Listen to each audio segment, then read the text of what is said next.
Hello guys, my name is Charlotte. I'm the intern director here.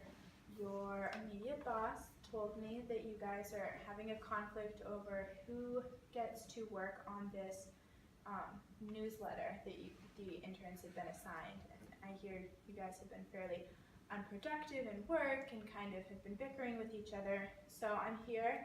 Our goal today is to figure out who's going to work on the newsletter and how we're going to move forward from this. So, as a ground rule, I don't want anyone attacking each other, right? We're here to find a solution.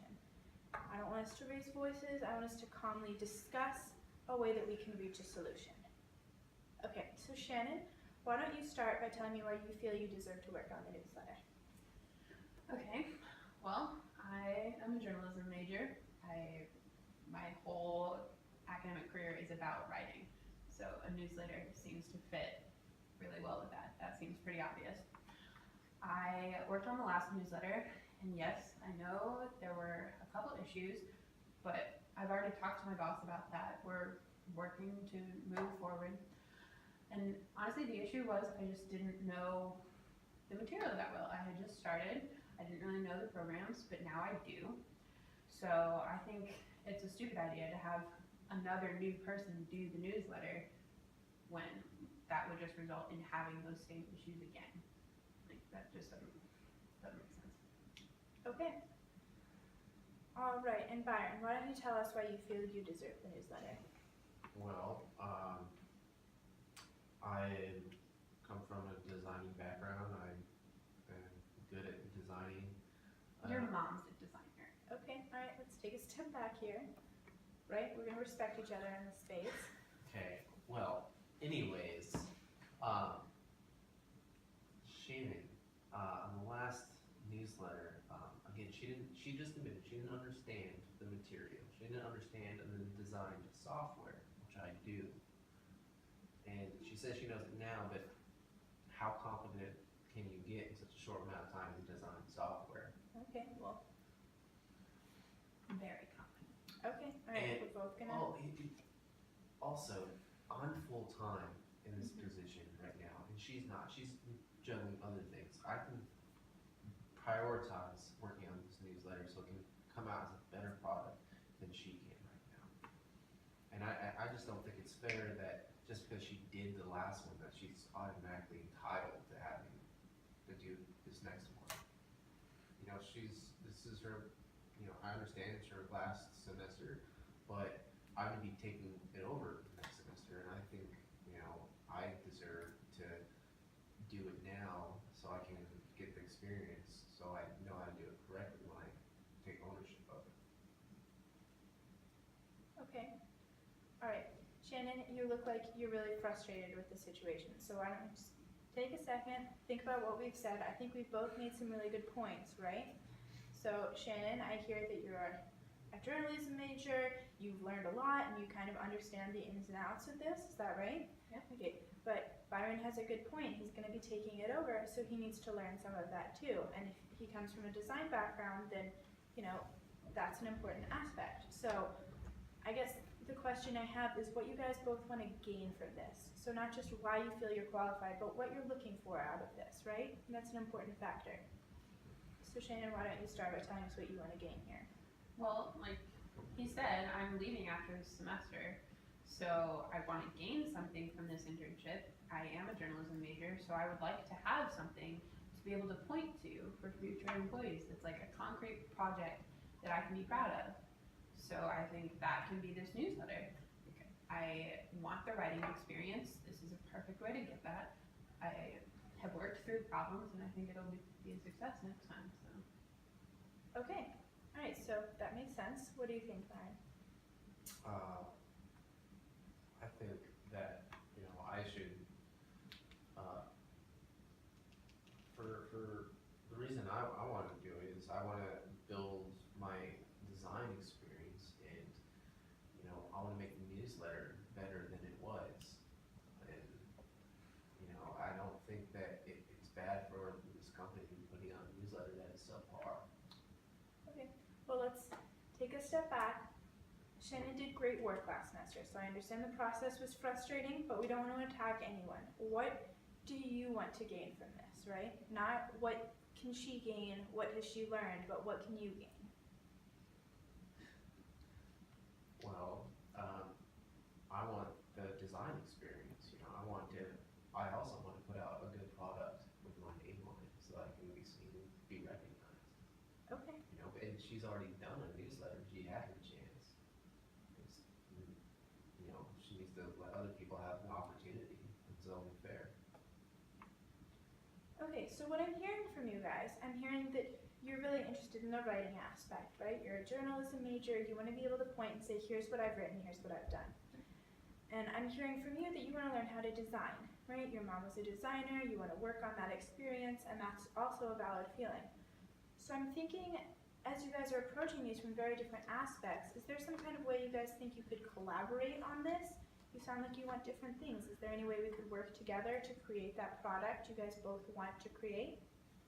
I honestly don't trust his work. So That's rich coming from somebody that put out subpar Okay. newsletter. Okay, all right, guys. Take a break, take a step back. Attacking each other is not actually what I was asking for, so let's take a deep breath and think about this. If you guys want different, or you guys want the same thing at the end of the day, right? You guys want a newsletter, it's good. If you guys were working together, you guys may have the chance to edit through each other's work, right? Is that reasonable to say, if you were to work on the writing, you were to work on the designing, you're turning your writing into you. So then you could look through and go, okay, here are a couple of edits I suggest. And then when you design it, you hand it back to her and she goes, here are a couple of edits I have to suggest. And that way you can kind of check each other's work and you're both getting a solid product out of it. Is that something that's reasonable? I mean, what are you guys, what are your trepidations here? Well, when it comes to design, I mean, I don't want her to be telling me how to design anything or hearing her input, because, I mean, her designs, I don't, they aren't very good. Okay, I can't, well, okay, if I can't say that, I will say, I don't have faith in her design capability. You know, she may be able to write better than me, you know, that's we obvious. hey, if he's paying you a compliment, let's not attack him, Pretty right? backhanded compliment. Perhaps, but let's not attack each other. Step back, right? Well, we could work together, but I just want to make sure that we have if we do work together, I want very clear-cut positions. Okay, I'm in charge of design, and she'll be in charge of writing. okay. Well, is that something that sounds reasonable to you? Yeah, I guess, like, I really want this to be my project, but he's gonna whine about it, and Okay, so what if we came to a solution where you turned in all of the writing, you then put that writing into design, and then you guys can sit down and collaborate and look at this product, and you can go, I have a couple qualms about your writing. Maybe we can sit down and work through, this sentence has a typo in it, right? Every so often, typos happen, and that's part of why we edit through each other. So after you guys both work on this product, it's then going through 4 or 5 people, right? So having someone to check your work isn't necessarily a bad thing. So you can check her writing once you guys have put that product together, and then you can go, well, you know, I really don't think I like the format of this. How about we work together on this page? So you guys both get that initial, the bones of the piece, right? And then you can work together to edit through the small things. You're not going to say, this entire piece is terrible, right? Even if you disagree a little bit, we can make it very clear to your boss whose responsibility is whose. You're going to offer each other's input, and then if you guys disagree, when you turn in that product, you can tell your boss any trepidations you have. Does that make sense? Yeah, it makes sense. I mean, as long as, you know, she's open to being, you know, polite and working with each other, because, you know, that's all I want. okay, I want the same. So if you're open, I'll be open. Okay. Okay, so I think maybe as we work through this project together, we can kind of build some trust, right? We can build some confidence in each other because you both have great pieces. So why don't I go ahead and tell your boss that you'll work through the writing, you'll turn that in and you'll format that writing in the designed piece, and then you can edit through it together turn something into your boss, and any trepidations you have from there, she can bring up to the respective people. Yeah? Can you guys shake hands with each other? I think this is going to be great. Thank you guys so much. All right. Now that you've had an opportunity to see the conversation that I had, I am going to reflect on a couple challenges, some things I did well, some things I can improve on, just so you get a sense for how this simulation went for me. The challenges I faced here were that the participants did not really necessarily want to follow the ground rules. There were personal attacks in place, and it was altogether frustrating trying to make sure that we stayed focused. Another challenge was that they were required to be there for their boss, so they didn't really want to make that change. They were required to, and it didn't really encourage confidence building measures with them having that requirement in place. Some of the more positive things that I did, I'd like to highlight right here, so this is going to be the next portion. Throughout this mediation, I maintained eye contact with the participants. I made a point of keeping engaging body language. I leaned forward, I either engaged with my hands or I left them very still, and I kept a calm tone of voice, especially with the more frustrating emotional aspects that they were bringing in. The calm tone of voice kind of helped to keep the scene smooth. In this simulation, I made sure to reflectively listen. So when they would talk, I would repeat back what I thought the summary was. I'd make sure to be attentive and nod to make sure they understood that I was listening and understanding their concerns as they went along. Before the dialogue started, I made sure to set some ground rules so that as we went through, it wasn't quite as heated. While this wasn't necessarily effective, it kind of set a precedent where I was then allowed to remind them to follow those rules. So it was a good place for me to start in this simulation. When they didn't listen to the ground rules, which was much more frequently than I'd hoped for, I made sure to de-escalate those conflicts. So if they started making personal attacks, I'd say, okay, let's take a step back, let's think about what we're saying, so that we could make sure we were staying on track and we weren't bringing emotions into this conversation. We could have a reasonable conversation.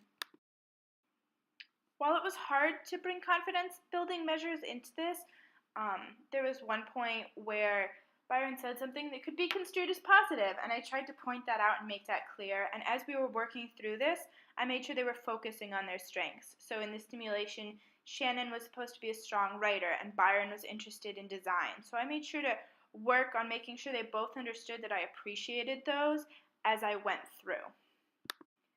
As the simulation was taking place, I made sure that I summarized as we went through and at the end so that everyone was clear on what we agreed upon, and I made sure that I went, okay, so this is how this could work, and I gave examples. I made it clear how this would be moving forward, which I think was important so that they took something away from it. While overall I feel like this was a fairly productive simulation, there were a few things going through that made me glad that I did this, because I realized there are things I can improve on in my technique as a mediator, as a problem solver. So I'd like to touch on some of those now in my reflection. One thing I recognized as I went through is that while we were having a fairly productive conversation, the participants were mostly speaking to me and through me instead of to each other. So it was a little harder to enact some of those things like confidence building measures when they weren't really speaking to each other except when they were speaking negatively. So I think part of what I can do in the future is make sure they direct their communication to each other in a clear and concise way instead of explaining their side of the story to me. While I think it was a real positive that I set ground rules, I think what I realized afterwards is that I never really made them agree to those ground rules, and I never asked if they had anything to add to. So part of what I realized in my reflection is that I need to make sure that they agree to those rules, or it's much harder to enforce throughout the conversation. So that's something I can learn for next time. Just as a final note, I realized I never took notes throughout this presentation, and I think part of that was just because I knew I was recording it so I could go back and listen to the conversation. But in a real dialogue, that's not necessarily going to be the case. So I think I need to make sure I'm checking in and not just being an interactive part of the conversation, but also writing that down so that later we can go back and double check that that's the conversation we had and have a summary to send out to participants so that they leave knowing the situation better than me just summarizing it. So this simulation was based on a real experience I had in my job, and I think it was really useful for me to go through and do this again in a simulation and have the opportunity to reflect on it, just because I kind of got to see a bit more of the frustration of the participants, and then looking back on it now, I got to see how I, as a mediator, may be in that conversation and strengths and weaknesses of them, and that's kind of something obviously as a conflict major I look at every day, but that I can apply at a work level, and I think that's really important.